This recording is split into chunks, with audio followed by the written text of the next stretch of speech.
Can I tolerate harassment today if it means making a 50% tip? I do have to pay my cell phone bill. Yeah, come on in, Frank. I'll take care of ya.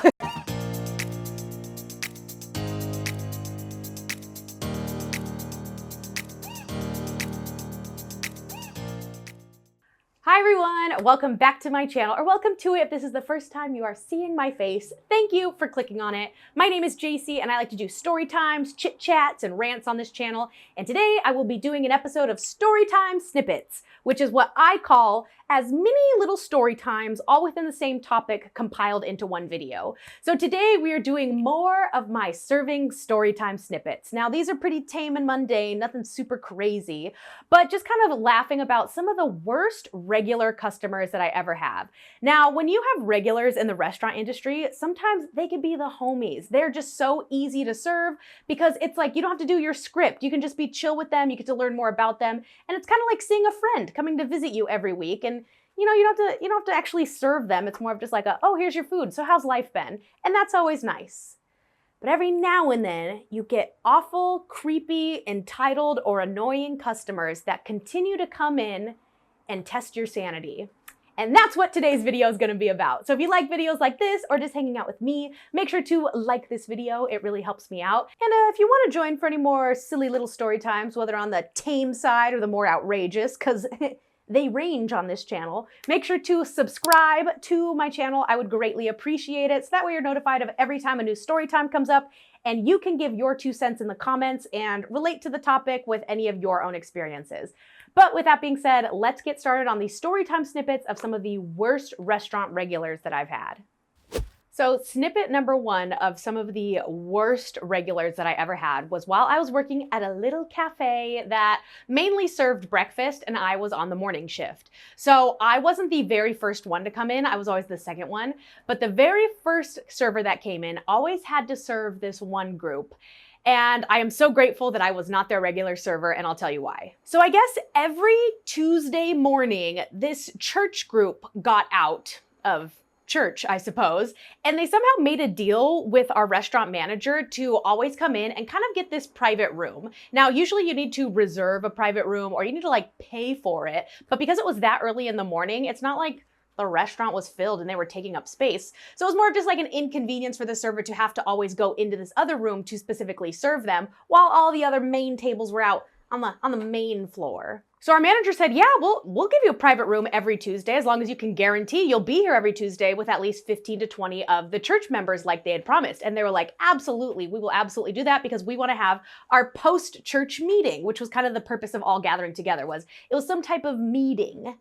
I don't know what they're meeting about. I don't go to church, but they needed to come to Mimi's Cafe for it. So at first it seemed like a great deal for the morning time server because usually they would only get about 2 to 3 tables in that morning time period. Mind you, we opened at like 7 in the morning, so we weren't really getting an influx of guests necessarily. It was more about opening up the restaurant and starting coffee pots and putting in all the spouts for the soda. So it was kind of nice that right away in the morning, you're kind of guaranteed a $20 to $30 tip from just one singular table. So the first time they come in, it was a great regular table. There was about 15 of them and every single person got a beverage. They all got a full meal, whether it was an omelet or some crepes. They had some upsells to it. Maybe a few of them got muffins to go. And the server made 30 bucks easily. And they were just a very easy table because although they were in a private room, they were having a meeting. So he didn't really need to bother them that much. He didn't really need to put on a full spectacle and the full script of being a server. It was kind of just like getting them everything they need and then leaving them alone and collecting an easy tip. And that's how it was for maybe a month. So maybe 4 times that they came in. And slowly over time, they just became the worst regulars to serve in the morning. So the 15 to 20 people that they promised slowly dwindled down to maybe 10. No big deal. They didn't need the big giant private room, but because they still wanted privacy, we still allowed them to stay in there. But now we went from 15 people to 10 people. But yet only about 5 people were ordering anything, in terms of food that is. You know, only 5 people were getting full meals. Everybody else was either not eating or there to just kind of sip coffee. So all 10 people would get coffee and then just milk it for the 3 hours they would have their meeting, making our server run back and forth, just always getting them coffee refills, but never actually ordering any food. They got so entitled that they actually started bringing their own food to the restaurant. So because in this church, they were kind of expected to go to this meeting, they were realizing, oh shoot, I'm spending 30 bucks a week at Mimi's Cafe when I don't really need to be. I'll just go and spend $2 on a coffee, but bring my own breakfast and eat it there. They won't mind. They would, I kid you not, you guys, bring in their own bagels and their own cream cheese and ask the server to take it to the back, slice it, put it through our toaster and bring it back so that they can cream on it themselves. Ooh, I don't think I meant to say it like that. They could spread the cream cheese schmear on it themselves, but still make our server do all of the work of kind of prepping their own breakfast for them. They would also bring in their own muffins, not even buying our restaurant muffins, bringing in their own Costco muffins, but asking for free pats of butter so that they can butter their own muffins. It's another weirdly sexual phrase. Why did this get so sexual? And the worst offender of them all was there was this one woman who straight up brought in her own oatmeal, but would ask the server to prepare it. So she'd be like, can I get a glass of hot water, some sides of raisins, nuts, butter, and honey, and make them do the full prep of oatmeal, but not buy it from our own restaurant. Mind you, this was actually on our menu. We do serve oatmeal with all of the side accoutrements, but she expected it for free because she brought her own little free baggie of oats that probably only cost her a dime. The entitlement was astronomical. So I remember one day that morning time server asked me to cover his shift, and he kind of warned me. He said, hey, like, do you mind covering my shift? And I said, but then don't I have to serve that church group? And he said yes. And so he prepared me for it. He said, all right, listen, there's going to be a woman with a funny haircut. She's going to want at least 4 pots of coffee, and they each need to be fresh because she can tell when it's not fresh. There's going to be another guy who wants fresh squeezed orange juice. Don't give him from the bottle. You have to go and squeeze it yourself. Otherwise, he won't drink it and he won't tip you. There's going to be another guy who orders his English muffin not toasted. Don't forget to not toast it because he will send it back and you'll waste an English muffin. Like, he was prepping me for how very specific this table was.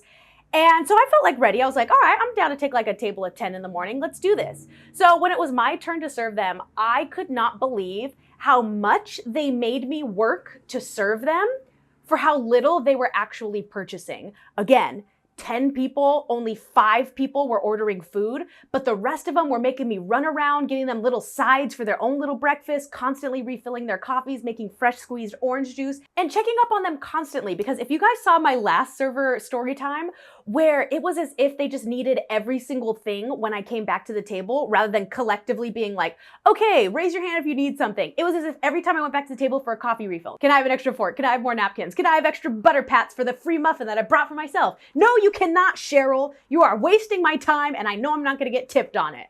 And sure enough, I give them the bill. It was like $40 for 10 people, which is nothing. And they probably only tipped me $5. They had me running around for hours and hours, hand and foot on them, just because they were regulars. And they were like, well, we have a deal with the restaurant manager that we're allowed to have our own private room and our own private server. So we expect nothing but the finest dining. Bitch, this is a Mimi's Cafe and you are not tipping well enough to care about you, so no. And that was the last time I ever covered that shift because I was like, no, I refuse to serve that table. And I think eventually our manager did talk to them, was like, hey, you guys gotta order stuff if you expect so much, you know? Like, we're not gonna maintain this deal if you're not gonna hold up your end of the bargain and make it worth it for our server. So I think once they got a little talking to, they probably wised up a little bit, but I learned my lesson. I was like, nah, not doing that again. Snippet number 2 is that one creepy regular every woman seems to have. We had one at one of the restaurants where I worked, and he was just so heebie-jeebie inducing, if that makes sense, that I'm so grateful I'll never have to serve somebody like him again. We'll call him Frank. Frank was one of those men who came in by himself at least twice a week and acted like he owned the place. He was probably one of those people of like, I know the owner, so it's cool that I just hang out here and make creepy comments at all the women servers, right? Right? No, Frank. He would come in, stand at the host stand, like put his arm on the host stand and be like, hey, Johnny, so who's working today? And scope out the actual servers. And again, because everybody kind of knew him, it wasn't like we could be like, I'm not legally allowed to tell you that information. He can see who's walking by and he'll be like, oh, shoot, Jessica's working today? Sit me in Jessica's section. I don't care how long it takes. And it's like, crap, I'm Jessica in this story. Now, I wasn't always the Jessica in this story. He would kind of like switch around for the women's servers that he wanted, but he only ever wanted women servers. He only ever requested to be sat in their section. And when you got this man as a customer. I almost said client, and that would have felt even more icky than this man made me feel. When you got this man, you dreaded it because he would make the most inappropriate comments. He would just make you feel so icky and uncomfortable. But he was easily one of the best tippers of any of the regulars. It's truly as if Frank was buying our love. I kid you not, one time he came in around like his birthday. I don't know if it was his actual birthday, because you can just lie about that in a restaurant. Restaurant hack, lie if it's your birthday and get a free scoop of ice cream if you want. I don't care. But he came in one day, sat in my section, was just being super weird, just making comments of like, what are you doing this weekend? So you got a boyfriend? What? You don't have a boyfriend? Someone as gorgeous as you? That's such a shame. Don't worry, you'll find somebody, because if I were your age, I would be lucky to have somebody like you. Like, ew, Frank, just order your egg white omelet and leave me alone. Anyway, so it was his birthday, and for your birthday at this restaurant, we gave you like a little scoop of ice cream. It wasn't even anything huge. It wasn't even like a full-on thing. It was literally like a melon baller scoop of ice cream and whipped cream, and then we go to your table and we sing you, go figure, happy birthday. We didn't have a special song. We just sang the traditional happy birthday. So like two of my servers go over to Frank, we give him his little shot glass of ice cream, and we sing him happy birthday. Afterwards, I kid you not, I'm so glad he didn't touch me, because if he touched me, that would have crossed the line. But he was like, wait, Jacy, come here. He was like, is that all I get for my birthday? And I was like, Frank, ew, like, did you want more ice cream? Like, at first I wasn't sure. I was like, do you want more ice cream? I can bring you another scoop because it's you, sort of thing. But he was almost insinuating like give me a little kissy kiss on the cheek here for me. Mwah. And I'm like, ew, Frank, no. But then he left me, $25 on his $20 check. Like, that's just the kind of regular that he was. So it was like such a double-edged sort of like, can I tolerate harassment today if it means making a 50% tip? I do have to pay my cell phone bill. Yeah, come on in, Frank. I'll take care of you. In a restaurant sense. In a restaurant sense. This makes me sound so bad. But the creepiest thing that Frank ever said to me, and I think it was the last time that I ever served him, not because I refused, even though I probably would have, but because I did leave that restaurant, was Frank was there eating his omelet or his waffles or whatever he ate for breakfast every single day.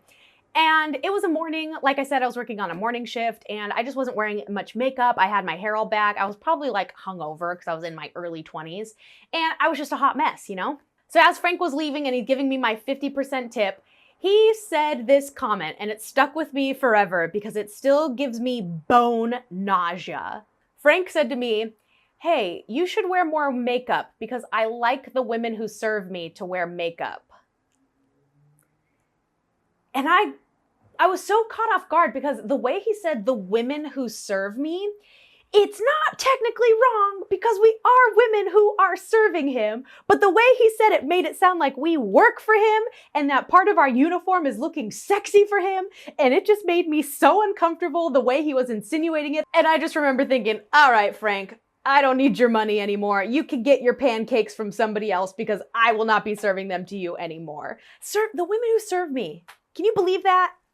Don't be like Frank, okay? Don't make comments about your server's appearance. They're not there to look pretty for you, and they're not there to serve you aesthetically. Just don't be a Frank. Don't be a Frank. So the last Storytime snippet about just a super entitled regular will be about the man we'll call Phil. So Phil was one of our regulars who I remember actually being decently nice. He came in pretty often, he tipped decently well, and he never caused any problems. I always felt like when he did send things back, he was always pretty justified. Like he'd be like, ooh, I asked for no tomatoes. And I'd be like, oh my gosh, so sorry, Phil, that's my bad. Like, let me bring you a new one. Here's some muffins to make it up to you. And he'd be like, awesome, thanks. So he wasn't a troublemaker, he wasn't creepy like Frank, and he wasn't trying to waste my time like the church group. So like, I didn't mind him. He wasn't like my BFF regular, but he was just kind of there. So what happens when you're a regular is that, the servers start getting to know you, or they start getting to memorize your order or know exactly what you want before you want to order it. And that gives people a weird sense of validation. Just as kind of a side story, I was once a regular at a line dancing bar every single Wednesday. And I gotta tell you, it is the most satisfying feeling walking up to the bar top and they're already pouring the drink for you once they see you walking up because they already know what you're gonna order and they're like, Jacy, how's it going? Like, it truly feels like an episode of Cheers. So when regulars start coming to the restaurants, they kind of expect that special treatment because it does feel good. It does give you kind of like that fulfillment of, wow, I'm important here. Like they actually care. They memorized my order. They know what I want to drink sort of thing. And they know things about my life and how my kids are doing. And so Phil was one of those people where he didn't take advantage of that until one specific Saturday. So one Saturday he came in with a group of people and we're like, Phil and Phil's family, hey, what's going on? And he was like, hey guys, I'm here for my niece's birthday. Had to bring her to my favorite restaurant. And we're like, oh, that's so cool. Like, we'll get you seated sort of thing.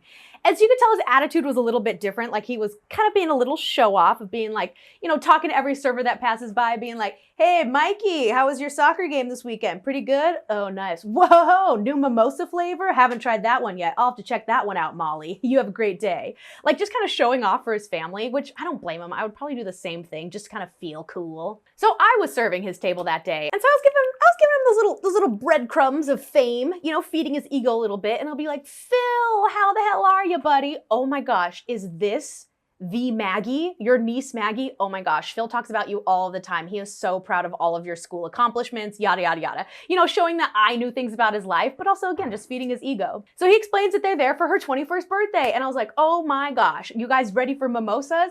She was like, absolutely. And I said, awesome. Can I see your ID?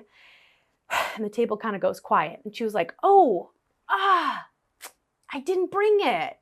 And I was like, oh no, Maggie, I'm so sorry. Like, I can't serve you alcohol unless I see your ID. And Phil's like, no, Jacy, it's fine. Like, come on, it's me. She's 21. And I was like, I know, Phil, but I could lose my job if I serve her without an identification. That's the law. And he was like, no, Jacy, you know I'm not an undercover cop. You know I'm not one of those. Like, trust me, she's 21. Like, we're here for her birthday. Like, just get her a mimosa.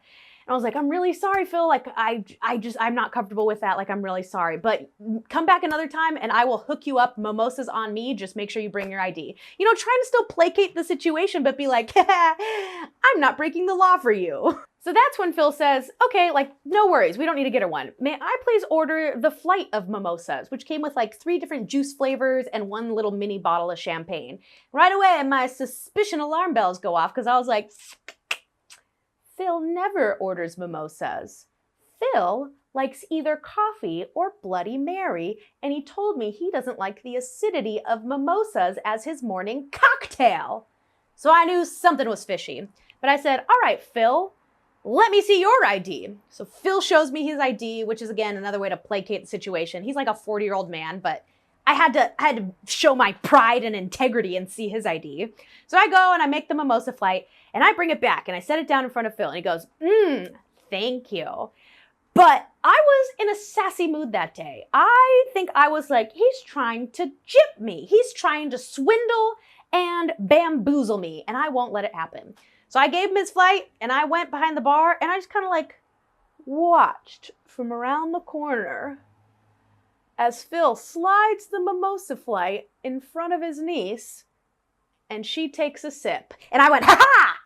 Nope! I actually waited for her to take 2 sips just so it wasn't like, try this. I had to make sure that like he was giving it to her and he bought it for himself but is now giving it to her. And so that's when I went back up to the table and I was like, Phil, you can't do that. Like, I'm gonna have to take this away if you're gonna keep feeding it to her. Like, I'm watching you guys. You can't break the law in my section. Phil throws the biggest fit and he goes, after all of these years of me coming in here and financially supporting you and keeping this restaurant alive, this is how I get treated.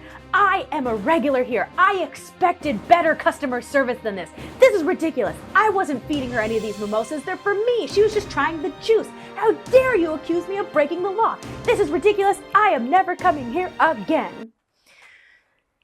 And I was like, okay. No, I probably got really upset and was just like, okay, damn, sorry, Phil. Went and grabbed my manager and my manager came and handled the rest of the situation. And by that, I mean, he probably was like, Phil, you can't do that. Like, we're going to watch you and make sure she doesn't drink it. You can drink it here, but that's it. We're not going to let her drink alcohol here.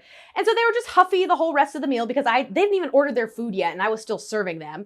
And so they ordered their meal and like they had a good time because it was still her birthday and they became in good spirits. But I made sure she did not have a sip of that mimosa. And sure enough, by the end of their meal, when they finished all their waffles and their pancakes, that mimosa flight sat on the edge of their table, completely unconsumed until they left. So yeah, Phil was trying to pull a fast one on me, and I did not let it happen. And I think that goes to show that sometimes regulars can be the worst because they get this sense of entitlement that they can get away with things that others can't. And sure, that can be true. Like sometimes that would have been true. Honestly, I hook up my regulars all the time. I'm giving them free food. I'm not charging them extra for added shots sort of thing. Like I am hooking you up. But when you try to take advantage of me, nah, I'm not letting that happen. So don't be a Frank, don't be a Phil, don't be a church group, and don't be an annoying entitled regular. Just treat your servers like human beings and they'll treat you also like human beings, but with little perks sometimes if you're nice. But that's gonna be it for today's story time. I love doing these little tame and mundane story time snippets where they're more just like silly regular things that happen every day, but I feel like I should balance some of the more mundane ones with the crazy outrageous ones because that's more realistic to life. Those are the ones that you guys will also have stories for, and we can all laugh about how ridiculous people are in just our day-to-day lives. So I thank you guys so much for watching this video. Again, let me know in the comments below if you have any crazy serving story times or customer service awful regulars, because sometimes regulars can be the worst. If you liked hanging out with me and you want to see more of my day-to-day life here in Los Angeles, as well as my travels around the world, make sure to follow me on my vlog channel. I'll leave it linked down below. I have even more trips coming up, so if you just want to see what I'm up to, check it out. Check it out and subscribe if you want to hang out with me even more. But I thank you guys so much once again, and I will see you in the next video. Toodles! Full plate of crepes, a drink, upsell, and the server was making a bunch of money. Why did my door just open like a ghost? So in other news, my apartment is haunted.